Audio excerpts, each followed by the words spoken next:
Hello, good evening, good afternoon, good morning, wherever you are. We welcome you to another Spiritual Light. So I'll invite to the studio our dear friend Charles and our dear friend Silvia. Hello, Charles, Silvia. Hello, Welcome. Moni. Hello, everyone. Very happy to be here with you again today. Good, thank you. Happy to be with you two again.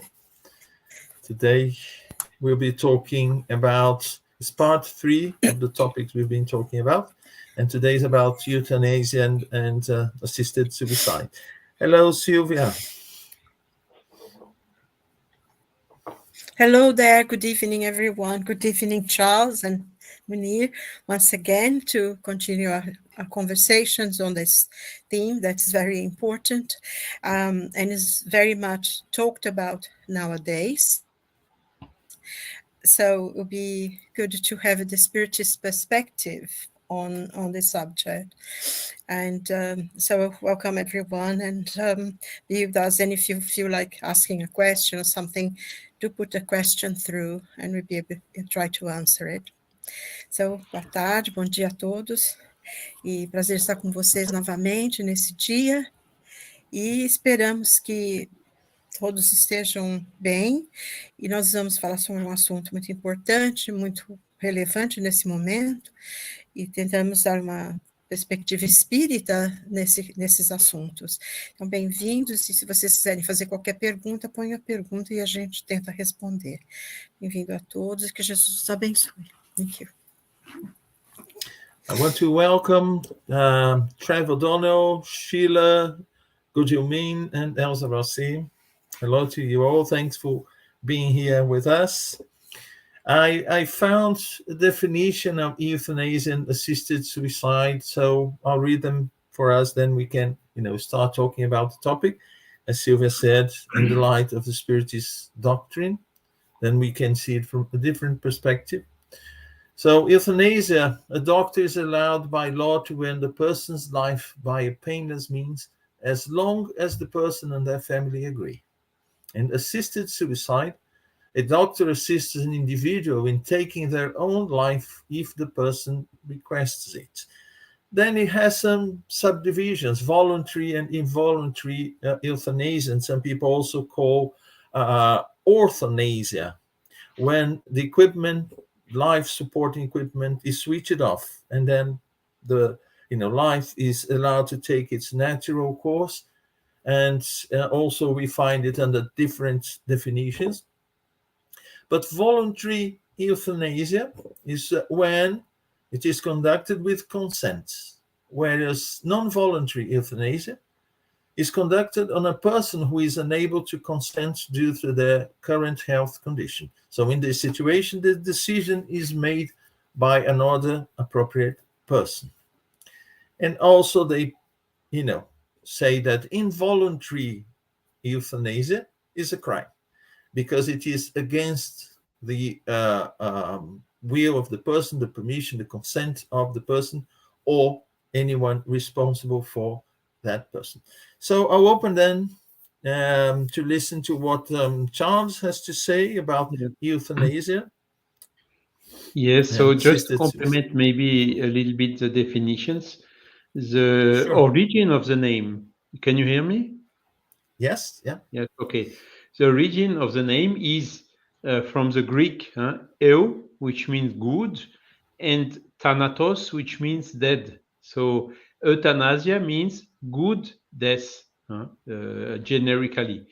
But the definition is, as you told, is the action to shorten the lifetime of a person which generally has a incurable disease and who is condemned to die short term.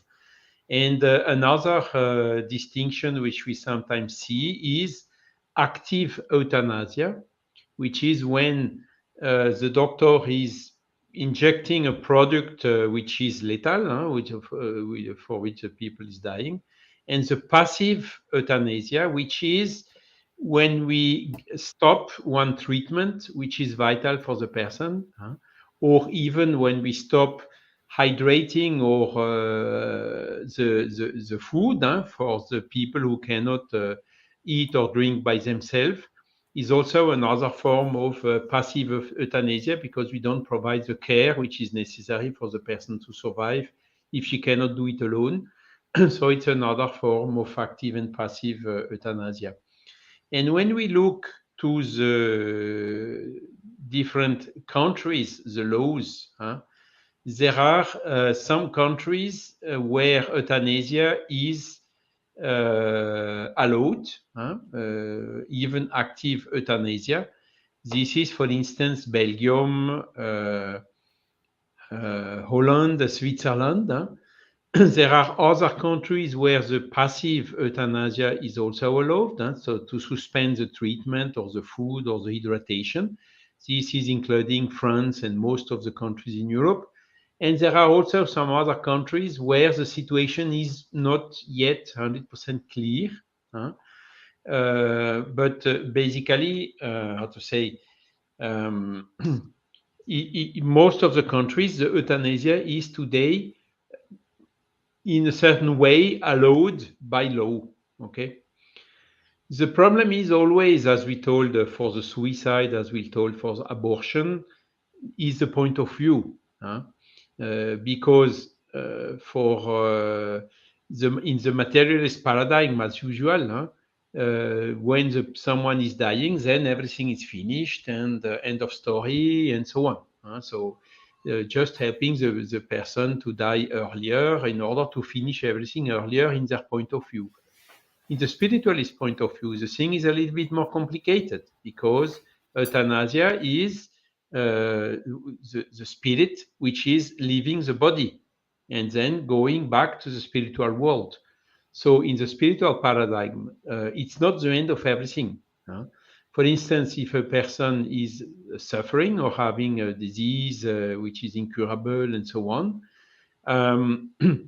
the fact to make euthanasia is somehow anticipating the separation of the spirit from his body.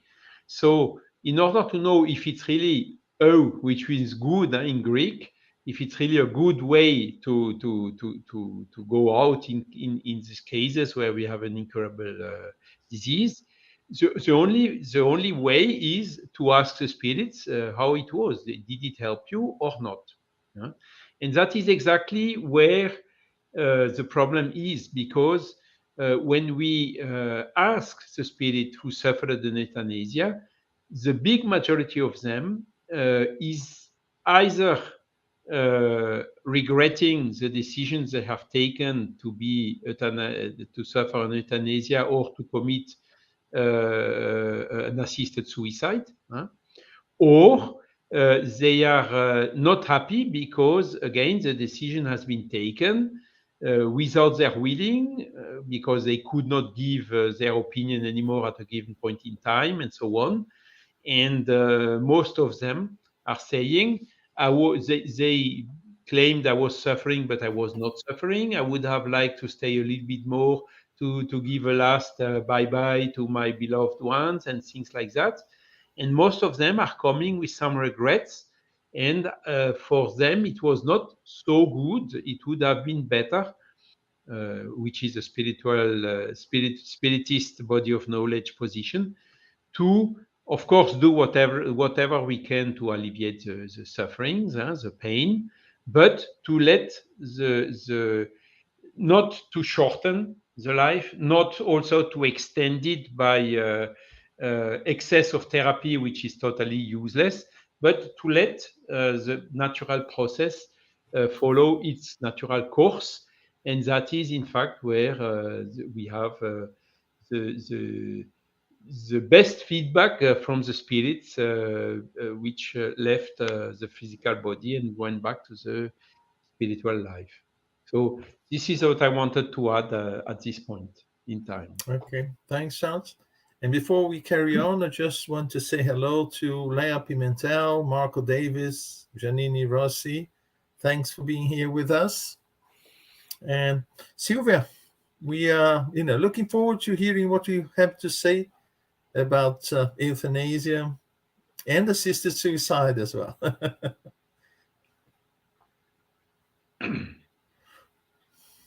You are on mute, Silvia. Yeah.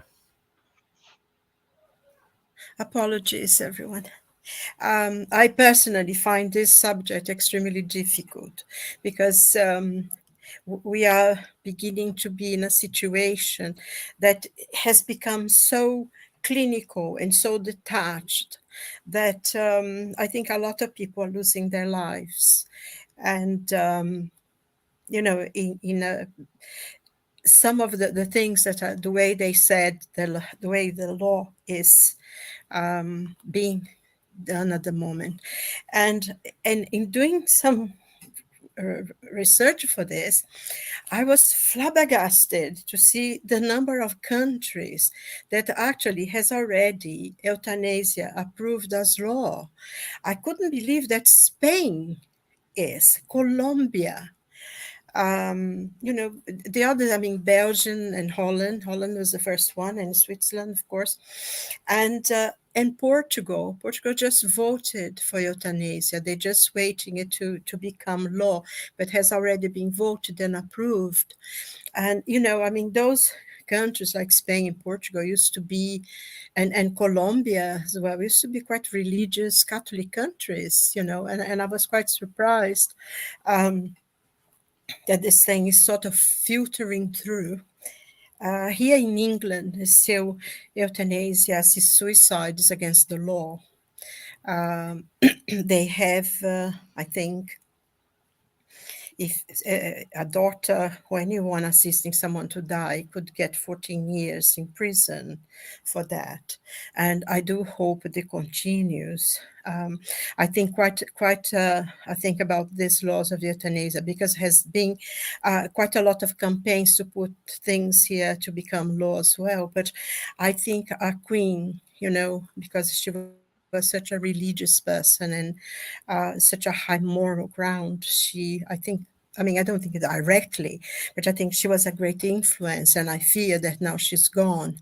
If we can, so we hope our king, holds his ground as well, because being the head of the church, that would be important.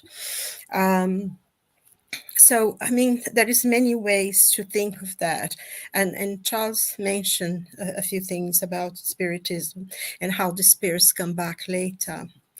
And I think if a person decides to die because they are suffering or whatever it is, in a way we understand this. I mean, it's painful to say, but it's a suicide. And if they're being helped, then the person is killing them. In a way, to use the right word, it's a murdering the person. And I think it's so easy because, once the law comes in, very soon changes. And I think very much about Canada.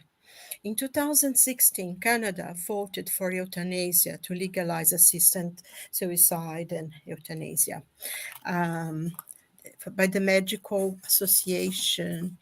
They called the Medical Assistance of Dying. That's the name that they have there. And but it was for people who were in probably the last few days or the last weeks of their lives, and they had a terminal illness without absolutely any hope of recovering. And if they wanted to, they could be helped, assisted. And this was 2016, mind. In 2020, they changed it to include other illnesses, or someone maybe discovered they have multiple sclerosis or something and they don't want to face, so they could go for this as well. But now they have just changed the law again, and from March 2024, the law of euthanasia assisted suicide in Canada will include people with mental illness.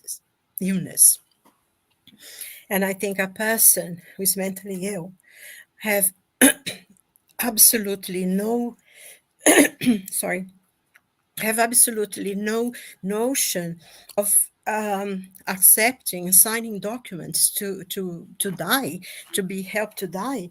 I think they are very vulnerable part of the population. I mean, mental illness by its very nature is extremely, make a person extremely vulnerable. And this, I think, is a terribly dangerous precedent on that.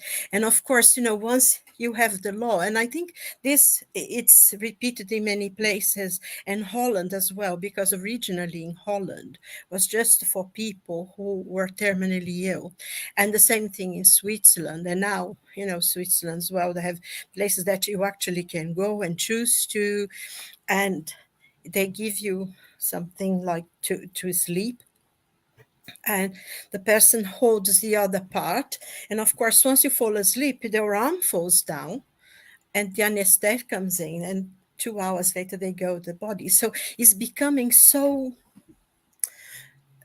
clinical and so detached from humanity. I don't know how I can express that.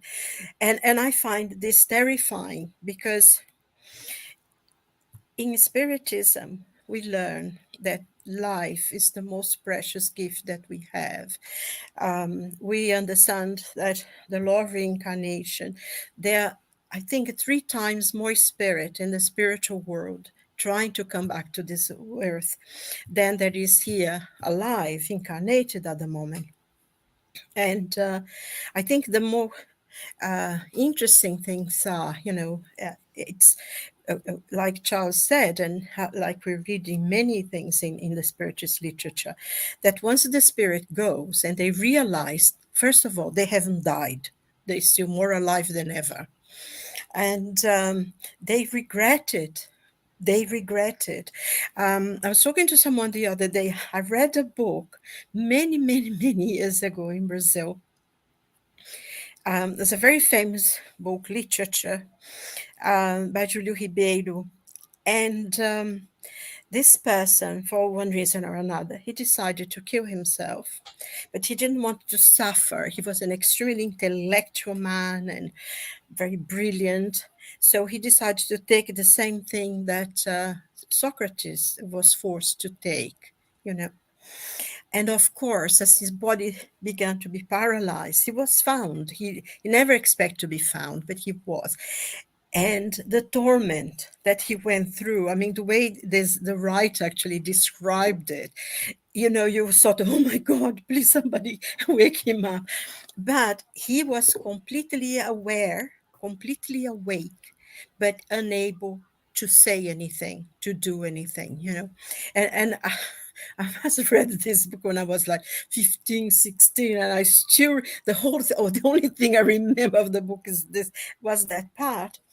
And I think this reflects very much when we read accounts from people, from spirits, who are giving messages, how once they were going through it, or once they've finished it, how painful it was for them to realize that they didn't really want to go. And so having all these things in a very clinical way, without someone to really talk to people, guide them and everything, it's very, very, it's painful and it's worrying. It's very concerning to me, and I'm sure for many people, because we also read in the many books of literature, in Spiritist literature, Andrea Luiz, and I've just read something very recently that brought this to mind, more like in anything else, that this person was trying to commit suicide, but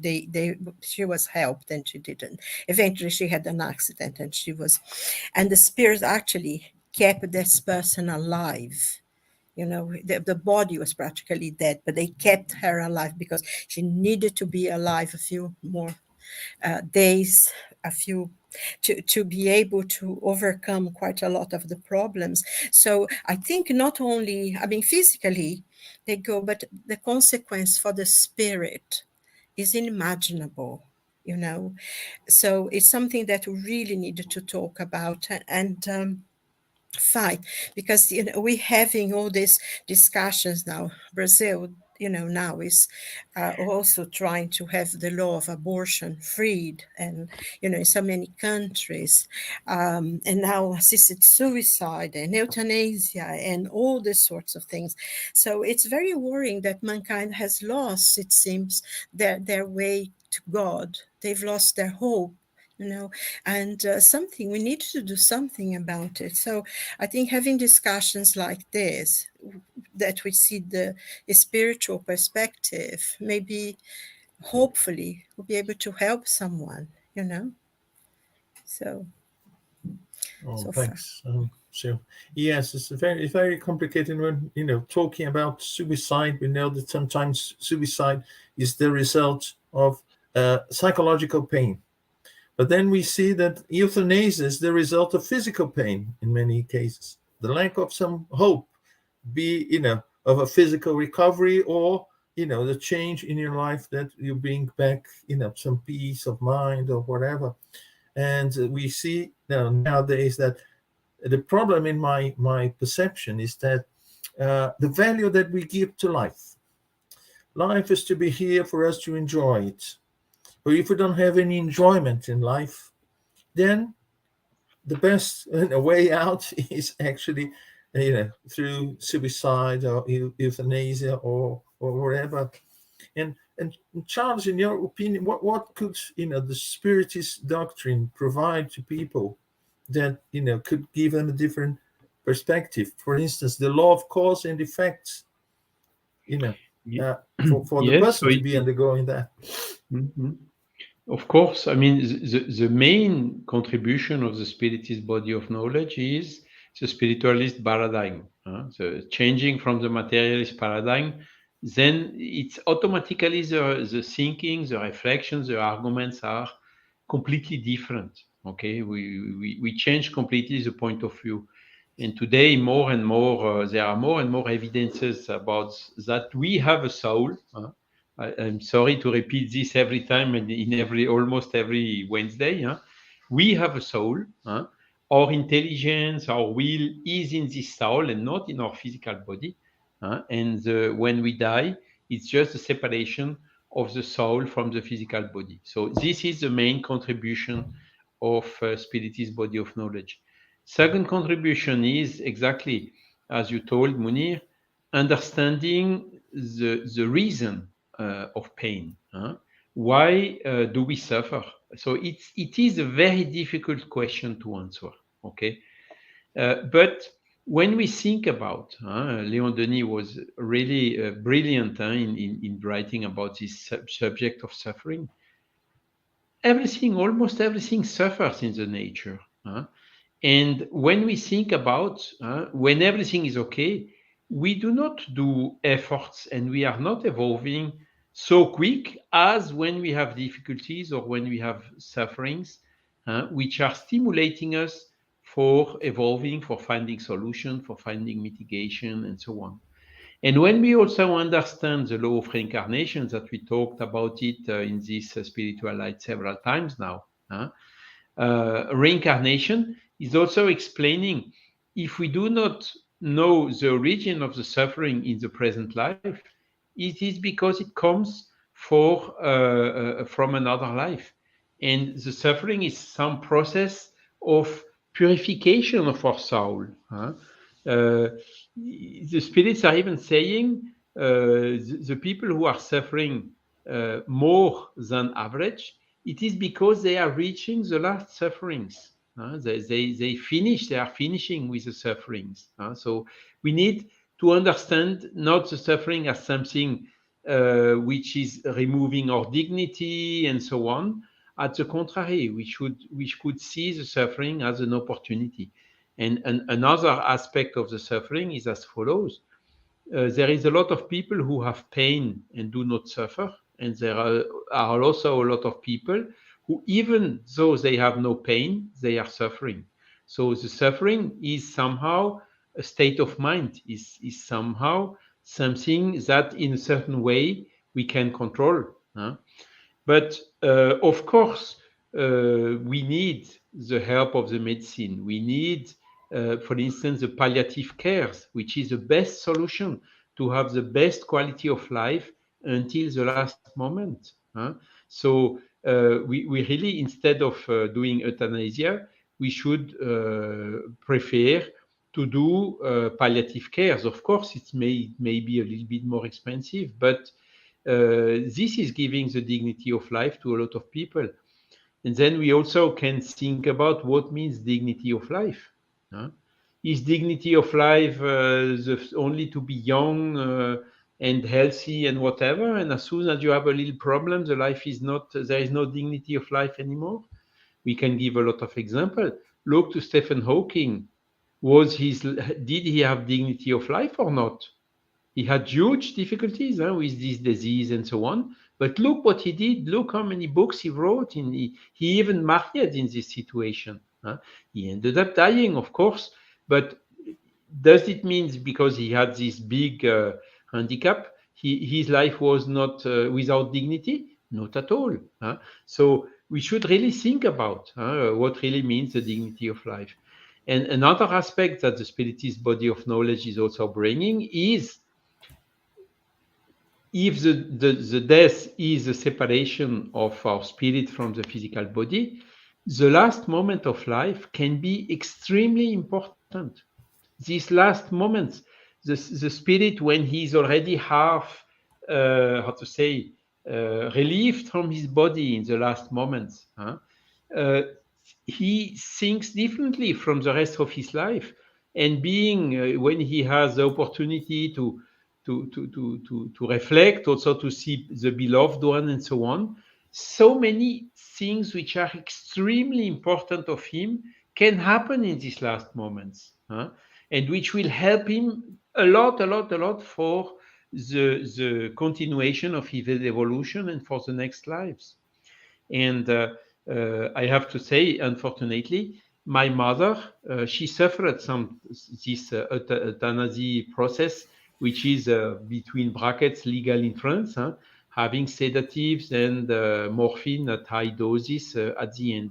So the process was introduced by my sisters, and then when I came, it was too late. Anyhow, she had only the blood analysis and the situation of the lung, respiratory collapse, and so on. It was sure she would die very quick. But with the sedatives at high dose, she was not here anymore. These last moments that you can have from a person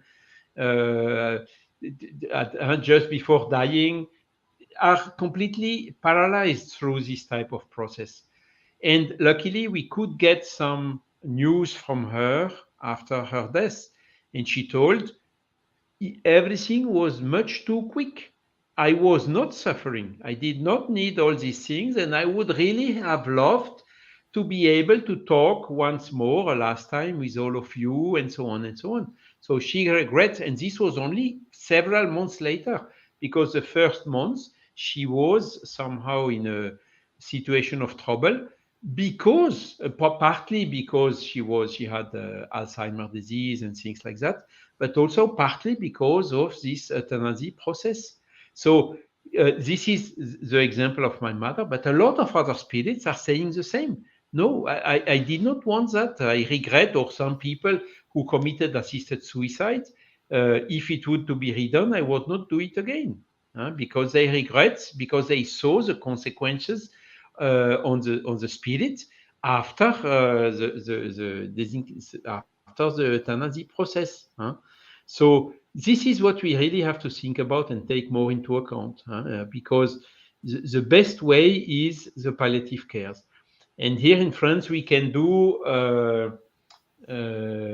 directive anticipée, it's called in France. So it's anticipating directive or instructions for when this type of things happen with you. What do I want and what do I don't want? So there are two sections in the document. The first section is when you are still healthy. This is what I want, this is what I don't want. And there is a second section that you can complement in case you know you have an incurable disease. Do you still confirm your wish as when you were healthy? And in that document, I wrote very clearly I don't know how the doctors who will read it, if they are materialistic, will interpret it. What I'm writing is, please let to my spirit the time to get out of his body. Don't push him out, don't kick him out. Let him the time to get detached from the spiritual body. And this is my will. So, of course, I don't want also artificial prolongation of life. I don't want this, in French, called acharnement thérapeutique. How do you tell that in English, Silvia? Heavy therapies to prolongate artificially the life uselessly. Basically, it's that. So I don't want that, but I don't want also to be kicked out of my body so quickly. And I, even if I have to pay now, I will pay in order to have palliative cares, in order to make those moments as smooth as possible without needing having some more brutal way, like euthanasia, or even I also don't want, if I cannot drink or eat myself, I really don't want that the people let me die thirsty or without food. This is also something I don't think it is correct. I would not do it to anybody. So I also don't want to have it done by myself, on myself. So I'm sorry to give this example, but I think it illustrates the point of view of the spiritist body of knowledge. Don't shorten, don't extend, let the nature do it in naturally, and do whatever science can do to relieve, to betterment of quality of life, in palliative cares, in fighting against pain, helping you, helping the family, helping whatever, giving some oxygen when you need, or what, these type of things. And that is really the best way, the best, I would say, exit door from this life when this type of situation happens. Wonderful, Charles. Anything you want to comment on that, Silvia? Well, yes, there is the interesting thing. I think one of the points that Charles made that we read again and again, from News from Spirits when they give messages back, is that the last moment of life, it was important, was extremely important, was, they sort of realized the whole life in an instant, which can be completely different. The next incarnation can be a lot more relieved of a lot of problems and difficulties. I think so. That's why to have things go naturally. I think here in England as well, they sort of withdraw food and water, which I think is cruel.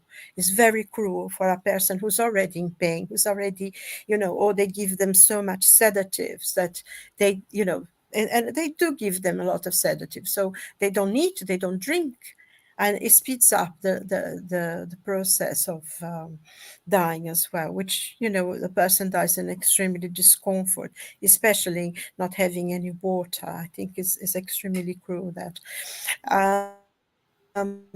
but also, I mean, to have the understanding, and it's in a way it's almost so, because we have, in one hand, medicine has so advanced, especially in the last 30 years.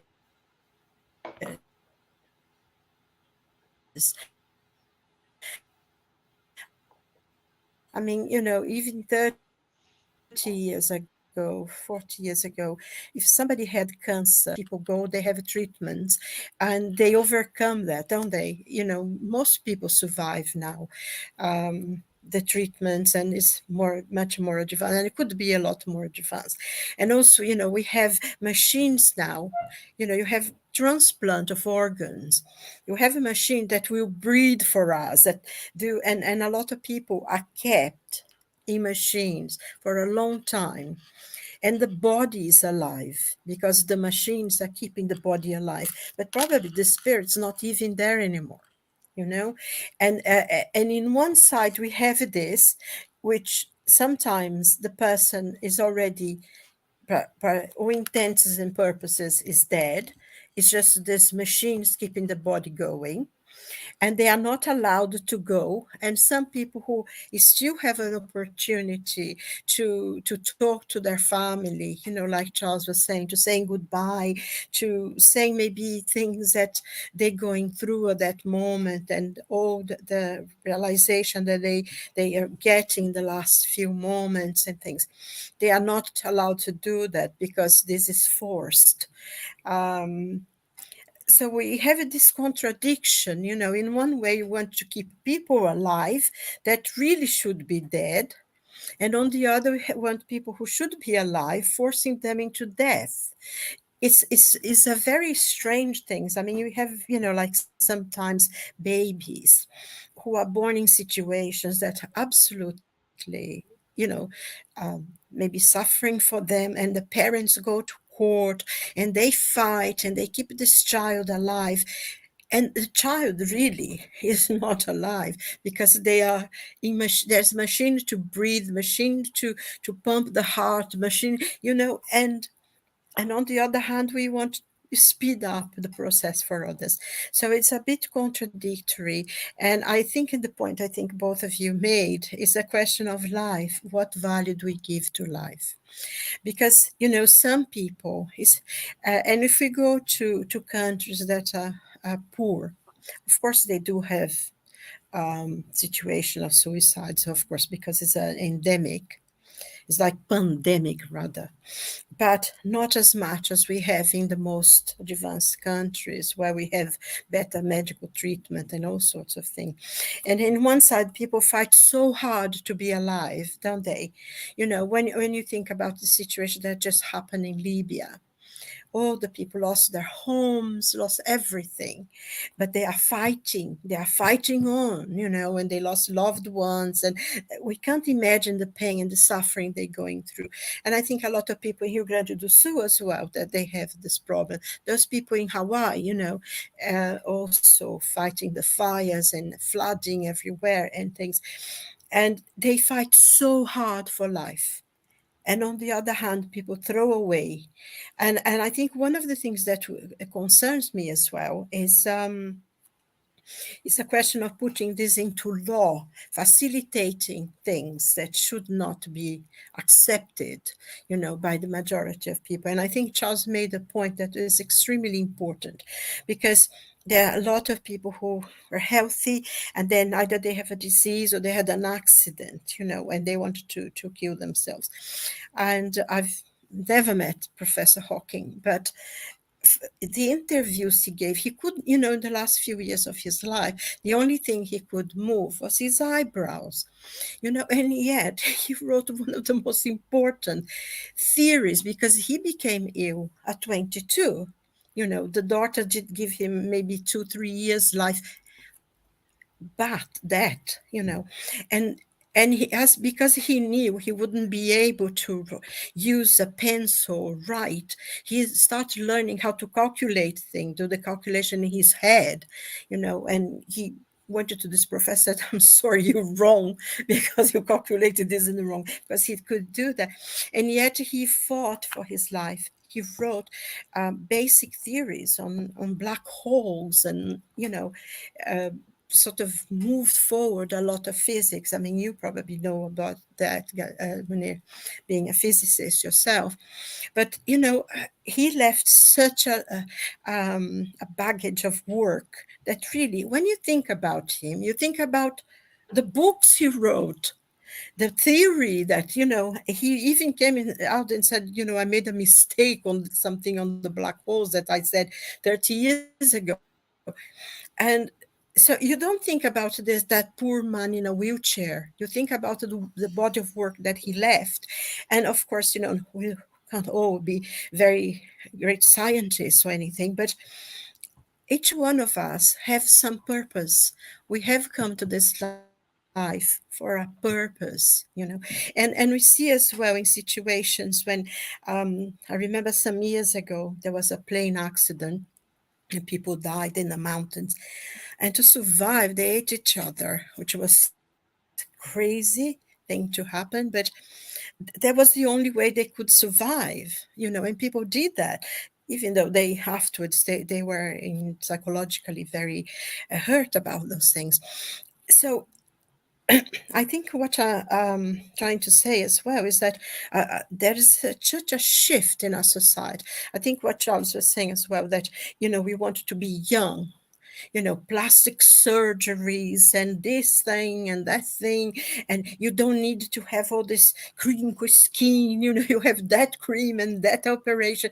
And sometimes you see people who have plastic surgeries that they become irrecognizable, because they do so much of it because they want to keep their young face. And because age, old age, wisdom is not valued anymore.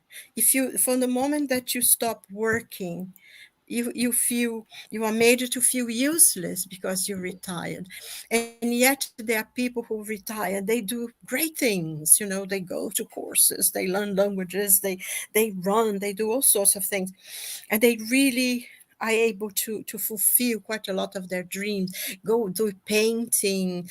I think we talked about someone the other day who was 90 years old and he just had a medical degree because the dream of his life of being a doctor, and he wasn't able when he was young. So there is all this wisdom there, and we don't value it.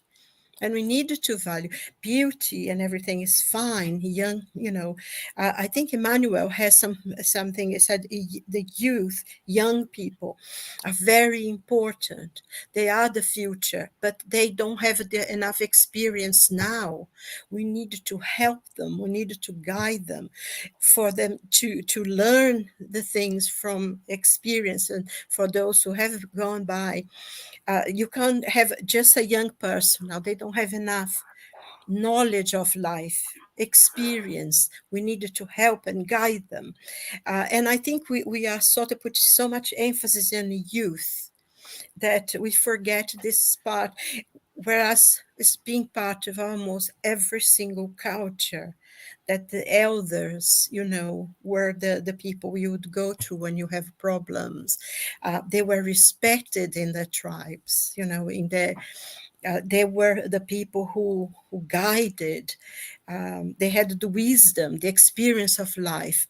And I think that's one of the things we are losing, and we need to be aware of. And that also the most important thing, and I think Charles mentioned it, we have a soul.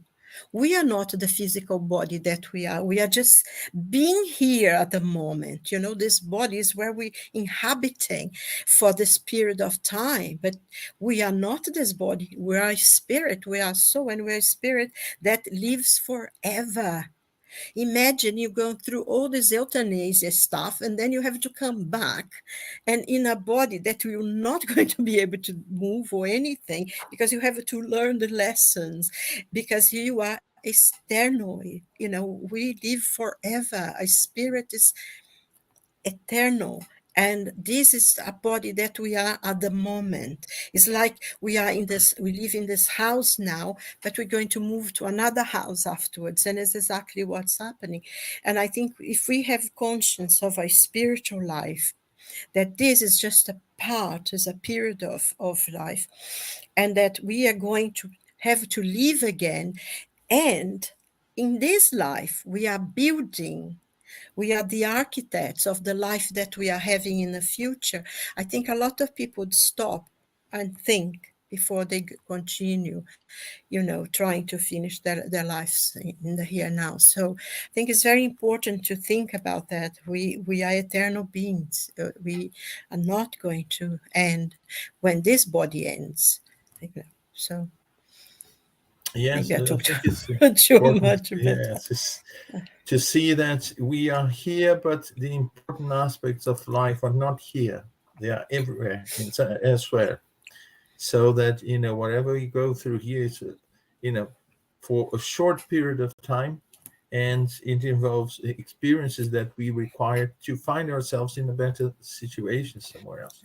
exactly. Going through, I think it was the site of the National Institutes of Health in the United States, NIH, I found arguments for and against assisted suicide. And one of them called my attention because I think, I saw that and I had that doubt during the pandemic, COVID-19. I'll explain in a minute. And this one they call slippery slope, where doctors start assisting suicide of terminally ill patients, no recovery. They are clearly on their way to, the death. But then slowly they turn into other situations where, people are not in that situation. And the doubt that I have is during the pandemic, we saw that there were limited number of intensive care beds. And sometimes you have someone there, is in a terrible situation. It's just a question of time. That person, will return to spirit. And then you have, young patients in slightly better situations, who are probably in a condition to fully recover in a shorter period of time. What to do in this situation? I want to hear both of you, in your opinion, Well, what to do. that was a critical situation at the beginning of the Yeah. pandemic with intensive care units which were full. So it was very, very difficult, but the doctors and also the medical authorities had to make such decisions. And these decisions were generally made, how to say, in the best possible way they could, by, as you exactly told Munir, what is the remaining hope time of life? And of course, then they were selecting the patients which had, how to say, for which, given the investment for the reanimation, then at the end, the result is where the rest of life was longer. But sometimes there were some decisions which were very difficult. For instance, people above 80, no intensive care anymore, you see? And that was a little bit brutal decision. So, of course, I think the lessons learned from that is to find ways to increase the number of intensive cares beds. And it has been done, even in very short-term actions and so on. And I think these action plans and also all the restrictions we have suffered influence the how to say the adjustment of the restriction where exactly the how to say occupation rate of the intensive care bed. So of course, if you would ask my opinion, there is a young of 30 years and me with 60 years. I say, okay, let him go, and I will be per God's will. I would take this decision myself, So, but of course, if they can have a place also for me, I think it would also be welcome, So these are the type of reasoning, and also I am accepting restriction not to go out to put the mask or whatever, in order to reduce the probabilities that I need to occupy one of these places which are so in such scarcity. So this is things where we really have to think and do our own part as well. And unfortunately, some people just didn't care. They know, I don't want to put a mask, I don't want to put this, I don't want to put that. The vaccine is poison or whatever. And okay. So, but this is this type of situations where we really should see the interest of the collectivity much before our own interest or our own refusal of something, and be ready to do some sacrifices, to do some things, to soften a little bit some of our positions for the sake of the best, doing the best for the community, clearly. Yeah, it's very interesting because you stop thinking in terms of individual, you start to think in terms of, a group. who has Exactly. the greater chance of surviving, and I think in my view is similar to what happens when you have to decide between the life of the mother and the life of the fetus. Exactly. One of them will survive, so who do you choose? And the spirits are adamant to say it's better to preserve the life is already ongoing than the one that is beginning. And I think we are at the other end now, talking about the other end, Yes. who will stay here. Okay, do you agree, Silvia? Yes, yes, to a point. But a lot of the elderly people actually survived. Funnily enough, many died. I remember two people because whenever people survived, they would take them. And this elderly gentleman, I think he was 8 years old, and he didn't have all that. I mean, he had the treatment, but not all the. And he said to himself, "I am not going to die. This illness and not COVID is not going to kill me." And he said he put that in his mind throughout, and he actually survived. And there was another lady, she was 94, and she survived. And a lot of the young people, even though having all the treatment, they died. And we know as well that we have a time to be on this earth. And of course, I myself, I've lived through a lot of things. And if I have to choose someone who's 30 years old than me, I said, save him first. And this is something that is being done for many years. I mean, I remember during the war, I think in the thing of Pearl Harbor, a lot of the people, the ones who were worse uh, wounded worse, they wouldn't be treated. They would have treated the ones who had the chance of survival. So sometimes doctors need to do this.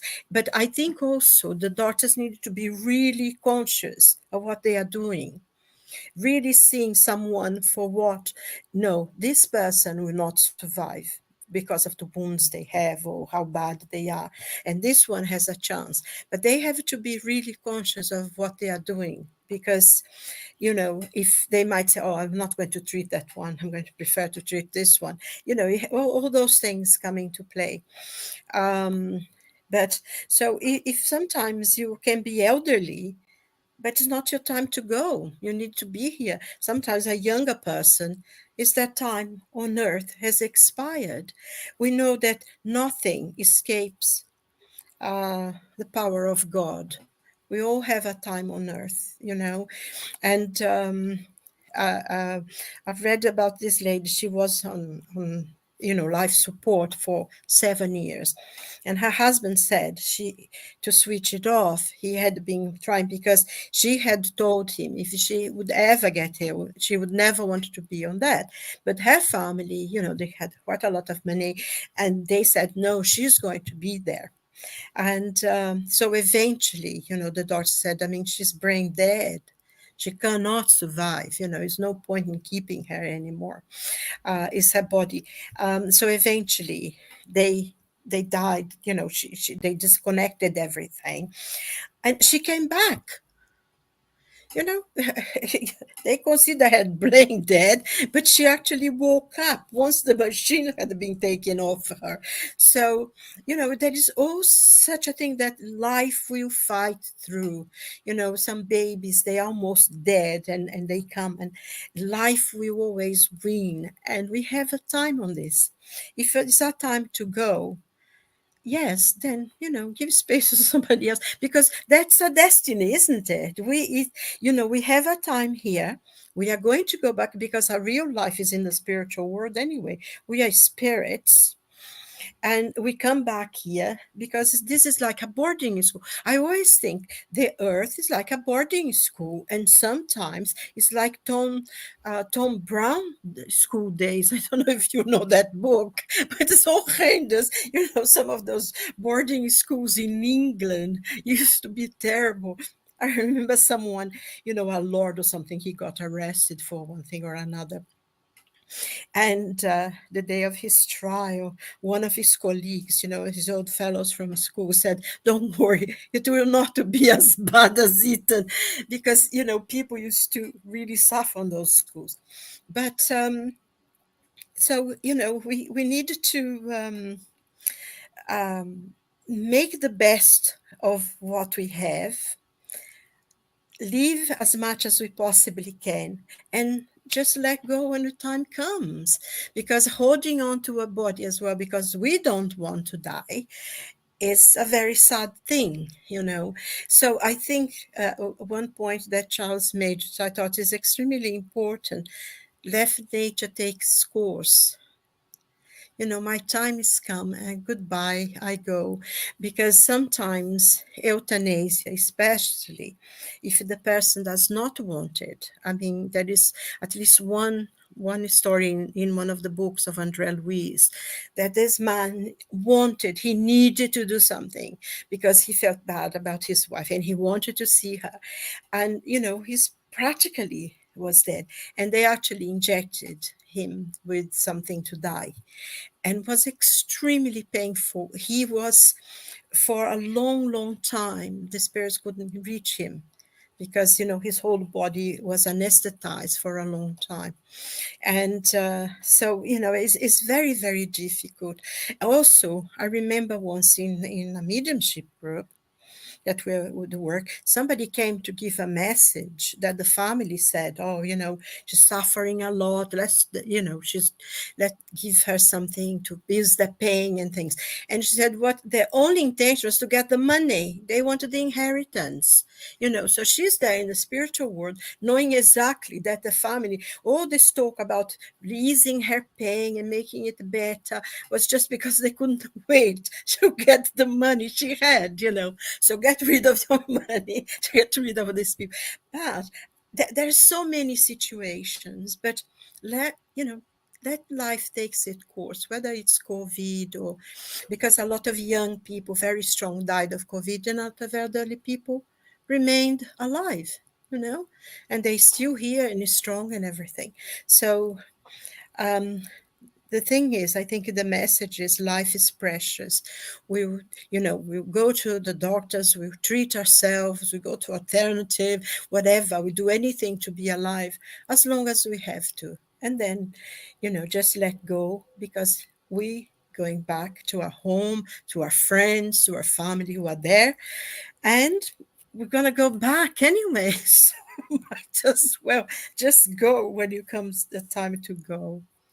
So, Yeah, you said something important. Life is precious, and I think our duty is to do our best to, live a good life up to the end. And the end, we don't know. It's programmed. It's been programmed.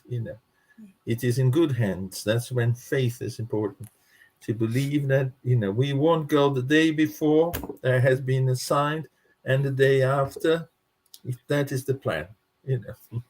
yeah, So it's like somebody, sorry, it's very quickly, is that no somebody problem. said, when they studied the Book of the Dead, the Egyptians, they said, the Yeah. Egyptians, they live to die. They live to die. Their whole life was a preparation, because they thought life was not here, somewhere else. They were going to go with their gods, and they enjoyed life. They invented beer. They had a really good life, the old Egyptians. But when the time came, they're quite happy to go and let things. So I think that's an important thing for us to learn. Yeah. Live in this world without belonging to this world. Yeah, Yeah. like Jesus So overcome I the want world. to thank the two of you very much indeed. It's been a great pleasure. And Thank I you. want just to hear a final message from Charles and then Silvia. Yes, thank you. So for the opportunity, for being with us, for listening us. I hope we have brought some food for thoughts for you. Again, seeing the things through the spiritualist paradigm, which is now more and more appearing with accumulation of evidences to be the right one, in order to make the right decision at the right moment. For our good and for the good of our beloved ones. That's clear. So, as Silvia told, for some financial reasons or practical reasons or occupying some room or for cost, whatever. This really should not be the primary criteria for making this type of decisions. Life is precious, and there are solutions. So let's work in order to develop this solution of palliative care, for instance, as more as we can, in order to have this process, which, how to say, in order to help everyone, because this is something we are sure, with 100% probability, one day we will go to the other side. We will go back to the spiritual world. So it's really something to be thought about and to be organized seriously in order to make it the smoothest possible. Thanks, Charles. Silvia? Well, we just, we did this conversation. Maybe later on we can come back to it, because there is always something new, and it's very important. And if anyone out there listening to us, we're going to, and is feeling poorly and unhappy and depressed, have courage, take stock, like that poem, the Invictus, fight. And there is a poem as well by Dylan Thomas. They said, fight the dying of the night, when his father was dying, and he wrote that. And I always feel that it's so important for us, to fight the dying of the night, leave, and then, because if you need help, ask someone, there is a lot of support everywhere. So be firm, because death will come to all of us. It's inevitable. But live a life as well as you can while you're here. Enjoy every moment of it, because this is a gift. It's a God's gift to us, and we need to really enjoy it and see the beauty. And that is a song by George Harrison that he says, everything passes, everything must pass, and everything does. So, be a good cheer, everyone. And we're here, have your questions and everything. And thank you so much for being with us, Munir. It's been wonderful. And I hope you'll be with us again very, very soon. Thank you. And thank you, Charles, as well. It was really good. Yeah.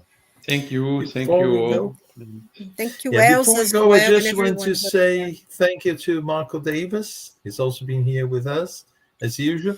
And to Cardiac Radio for allowing us to use their studio to, and Elsa and Leia and everyone that was together with us today. God bless everyone. God bless. See you next week for another spiritual light. God bless. Okay, God bless. Bye. Bye-bye.